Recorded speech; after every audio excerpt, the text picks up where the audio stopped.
नमस्कार बच्चों, कैसे हैं आप? अच्छे से होंगे, बहुत अच्छे से आपकी पढ़ाई चल रही होगी, ऐसी मैं ईश्वर से कामना करता हूं।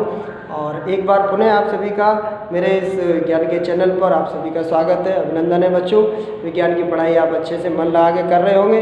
तो यहाँ पर आज हम जो लेकर के आए हैं आपके पास बेटा IUPAC नामकरण की जो श्रृंखला चल रही है, उसी में हम आपको आज आगे उसके कुछ शेष उदाहरण रह गए थे, उनको आज पूरा करेंगे और उसको बेहतर तरीके से समझाएंगे। साथ ही IUPAC की अगर और भी कोई समस्या है उनको भी यहाँ पर लेंगे और डिटेल से लेंगे।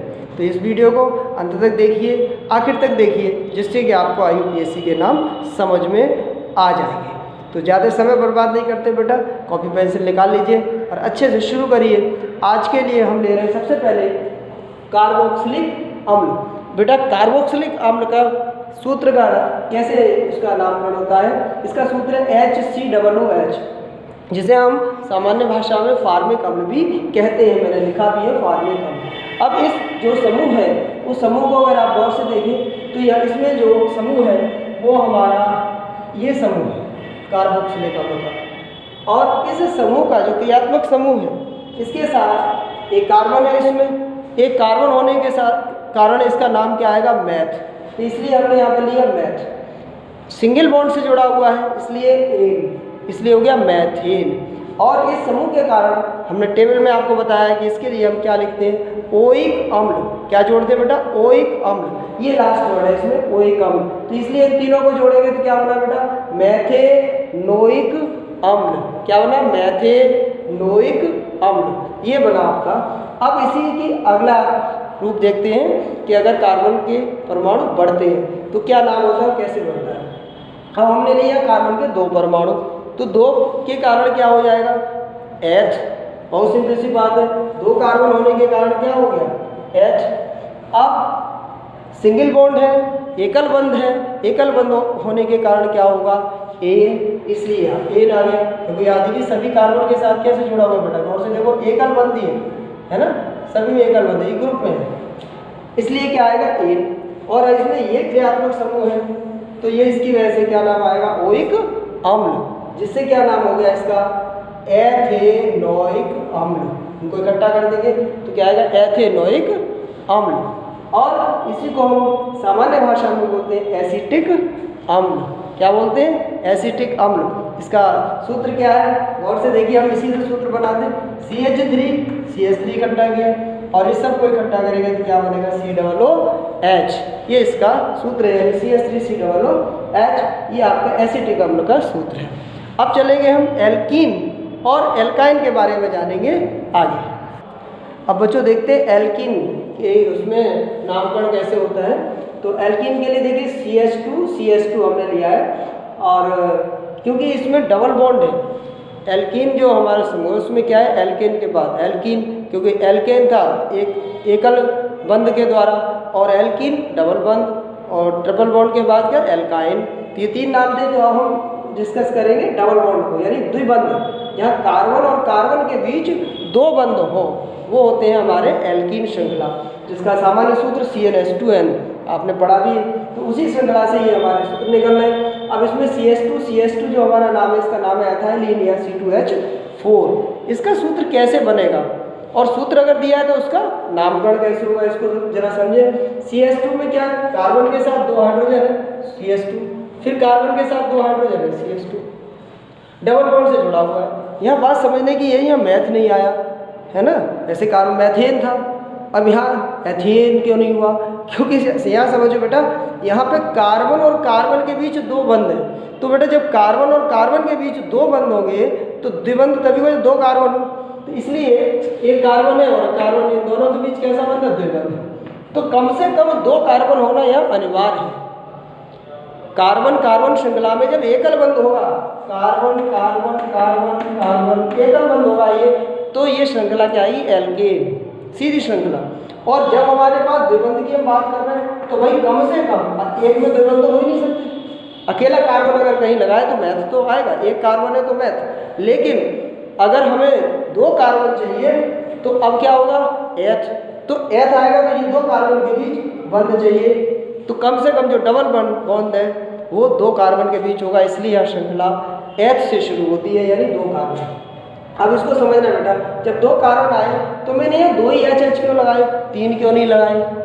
हाइड्रोजन 3 क्यों नहीं लगाए? अभी तक तो कई जगह 3 लगा देते हैं, कहीं 2 लगा देते हैं बच्चों। इस बात को भी समझो कि इस कार्बन के साथ संयोजकता कितनी चाहिए? 4। तो इसलिए जो बंध है वो कितने होने चाहिए? 4 ही होने चाहिए। अब हम इनको गिनेंगे कि कार्बन इस कार्बन परमाणु के साथ तो द्विबंध बना रहा है, तो डबल बॉन्ड यहाँ आ गया, तो 1 2, एक हाइड्रोजन के साथ, एक इस हाइड्रोजन के साथ, तो हमें क्या 2 ही हाइड्रोजन की जरूरत है, 4 पूरे हो गए कार्बन के। जब कार्बन के 4 पूरे हो गए तो अब इसमें कोई हाइड्रोजन नहीं आएगा, क्योंकि कार्बन परमाणु के साथ केवल 4 ही हो सकते हैं, 4 उसकी संयोजकता है, तो 4 इलेक्ट्रॉन्स की साझेदारी करेगा अलग अलग परमाणुओं से। इसी तरह से बच्चों इसको देखो, यहाँ भी कार्बन के साथ क्या है, वही चीज़ है कि डबल बॉन्ड से इससे जुड़ा हुआ है।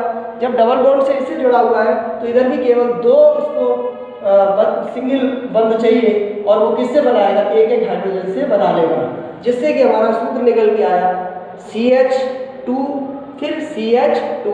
इसलिए ये सूत्र बन गया बेटा, यहाँ से ये सूत्र बन गया CH2 और CH2। इसका नाम कैसे लिखें? अभी हमने कहा 2 कार्बन है बेटा, इसलिए क्या आएगा? एथ, और 2 कार्बन एथ है, श्रृंखला क्या आ रही है? ईन, तो ईन की श्रृंखला है इसलिए ईन, तो इसका नाम क्या बन गया? एथीन। क्या नाम बन गया इसका? एथीन। इन दोनों को जोड़ दें और सामान्यतः हम इसको एथाइलिन कहते हैं, जिसका सूत्र C2H4 है।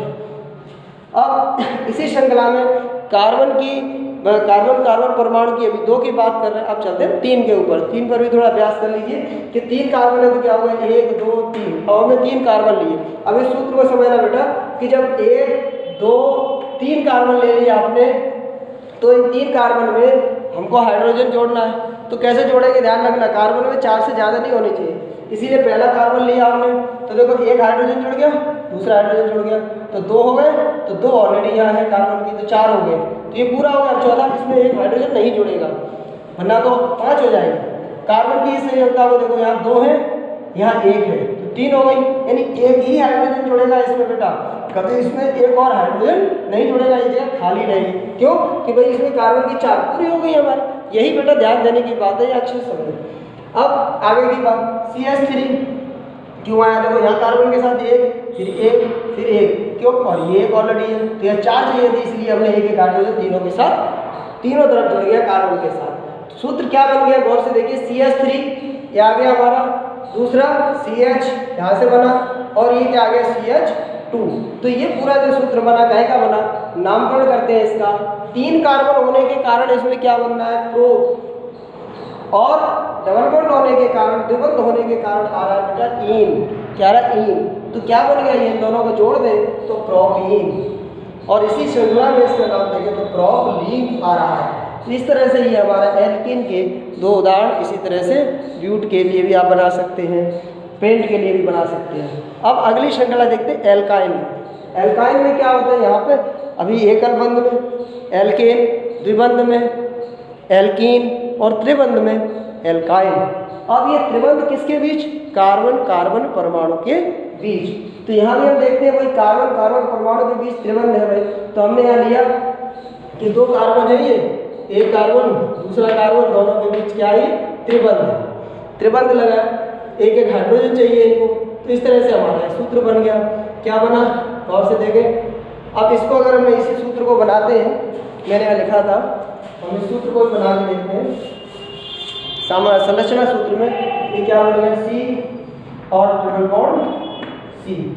अब हाइड्रोजन इसके साथ एक जुड़ गया, एक हाइड्रोजन जुड़ गया, तो जो कार्बन के 4 हो गए, इधर कार्बन के 1 2 3 4 हो गए। तो ये सूत्र हमारा बन गया किसका? C2H2। ये भी लिख सकते हैं हम इसको C2H2, और इसको क्या लिख सकते हैं बेटा? CH और ट्रिपल बॉन्ड CH, और ऐसे भी लिख सकते हैं जो हमने यहाँ लिखा है। अब इसका नाम C2H2 भी लिखा है, इसका नाम है एथाइन। एथाइन क्यों? क्योंकि ग्रुप कौन सा आ रहा है? देखो 3 कार्बन होने के कारण क्या आ गया बेटा? एथ। वो 2 कार्बन होने के कारण क्या आया? एथ, सॉरी 2 कार्बन होने के कारण आया एथ, और ट्रिपल बॉन्ड होने के कारण, क्योंकि ये त्रिबंध बना हुआ है, तो क्या आएगा? आयन। क्या लगता है वर्ड? आयन। केवल से ये बात समझ में आएगी मतलब आयन। तो नाम क्या हो गया? एथाइन। क्या नाम हो गया? एथाइन। इस तरह से इसका नाम एथाइन हुआ।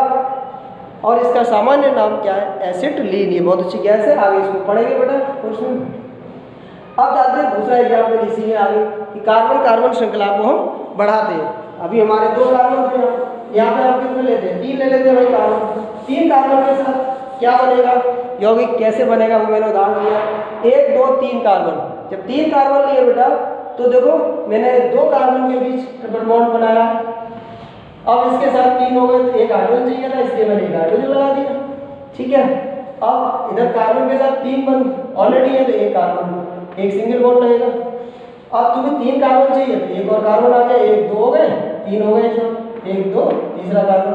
ये कार्बन लगते ही इस कार्बन के साथ कितने चाहिए? 4।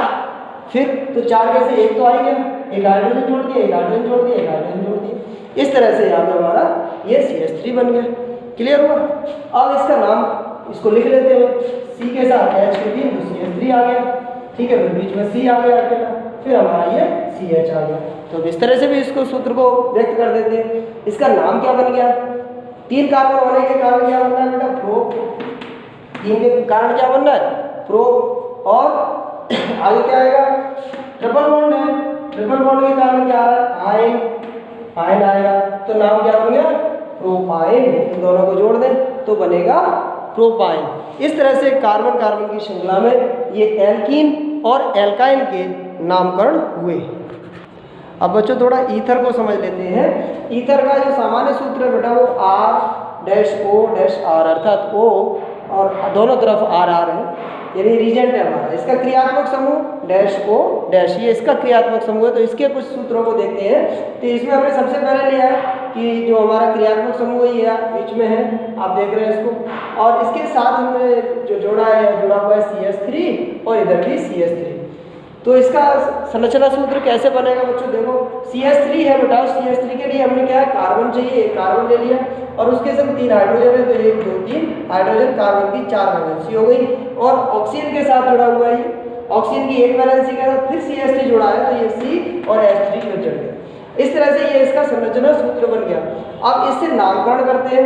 नामकरण कैसे होगा? देखो बेटा CH3 एक था, ये दूसरा भी CH3 था, तो 2 CH3 होने पर यहाँ कितने बेटा? 2 CH3 है। 2 CH3 होने पर हमने क्या बताया था? 2 का मतलब हो गया डाई और CH3 क्या है? मैथिल। तो क्या नाम निकल के आ गया? डाई मैथिल। क्या निकल के आया बेटा? डाई। 2 के कारण क्या हुआ? यहाँ 2 है इसलिए डाई, और मैथिल है, CH3 है 2, CH3 क्या है? मैथिल। तो मैथिल है इसलिए क्या हो गया? मैथिल। तो डाई मैथिल। और इसमें जो क्रियात्मक समूह है वो ये जुड़ा हुआ है, जिसके कारण इसका नाम क्या हो गया? ईथर। तो ये जो हमारा संरचना सूत्र हुआ क्या है? वो डाई मैथिल ईथर, ये इसका नाम है। इसी को हम बेटा मेथॉक्सी मैथेन भी कहते हैं। इसका दूसरा नाम मेथॉक्सी मैथेन है। इसी श्रृंखला में एक नाम और चेक कर लेते हैं, उसको भी जरा पढ़ते हैं कि CH3OCH2CH3। अब इसका संरचना सूत्र कैसे बनेगा? वही CH3 था, मैंने कार्बन के साथ हाइड्रोजन के 3 लिया, CH3 हो गया -O, फिर CH2 तो फिर C हाइड्रोजन के 2 तो जुड़ के कार्बन पूरा हो रहा है। यहाँ कार्बन परमाणु देखो गौर से, यहाँ CH3 बेटा, फिर यहाँ कार्बन के साथ 3 हाइड्रोजन जुड़ के कार्बन परमाणु, यहाँ भी 4 पूरे हो रहे हैं, कार्बन की यहाँ भी 4 पूरे हो रहे हैं। देखिए ऑक्सीजन की 2 होनी है तो 2 पूरे हो रहे हैं, कार्बन के 1 2 3 4 पूरे हो रहे हैं। संरचना सूत्र हमारा ओके हो गया। अब हम इसका नामकरण करते हैं तो क्या होगा बेटा? इसमें मैथिल ग्रुप है, ये पहला मैथिल है तो हमने मैथिल लिख लिया, एक ही मैथिल है तो एक मैथिल हो गया। दूसरा इस पूरे को देखेंगे तो क्या है? ये एथिल ग्रुप है, C2 और H के 1 2 3 4 5, तो इसको अगर हम शॉर्ट में समझें तो क्या होगा? C2H5। ये कौन सा? एथिल ग्रुप है, इसलिए आ गया एथिल। तो मैथिल एथिल क्रियात्मक समूह हमारा ये है, तो इसकी वजह से ईथर हो गया। इसका नाम क्या हो गया बेटा? मैथिल एथिल ईथर, और इसी को हम कहते हैं मेथॉक्सी एथिल। इस तरह से बच्चों ये हमारा यहाँ पर IUPAC नामकरण का यहाँ एंड हो रहा है बेटा। और इस वीडियो में अगर कोई बात समझ में ना आई हो तो मैं आपसे रिक्वेस्ट करूँगा आप उसे अपने कमेंट बॉक्स में ज़रूर लिखो और आप उसे पूछिए, मुझे बहुत अच्छा लगेगा आप पूछेंगे। हमने आपको प्रयास किया बेटा कि IUPAC नामकरण की कुछ सरल तरीके से आपको समझाया जाए। और ये बहुत विस्तृत टॉपिक है, बहुत बृहद टॉपिक है, लेकिन कुछ हमारी सीमाएं, क्योंकि कक्षा 10 के सिलेबस के अनुसार ही हमने इसको लिया है और आगे तक विस्तृत नहीं लिया है। हाँ, ये प्रारंभ जरूर है, अगर आप इतना सीखेंगे तो आगे इसको और भी बृहद रूप से इसको समझ सकते हैं। तो आप इस वीडियो को कैसा लगा आपको, इसे देखते रहिए और इस चैनल पर अपना प्यार बनाए रखिए। चैनल सब्सक्राइब नहीं किया है तो अवश्य सब्सक्राइब कर दीजिए बच्चों, मुझे बहुत अच्छा लगेगा और आगे वीडियो देखते रहिए। Thank you very much.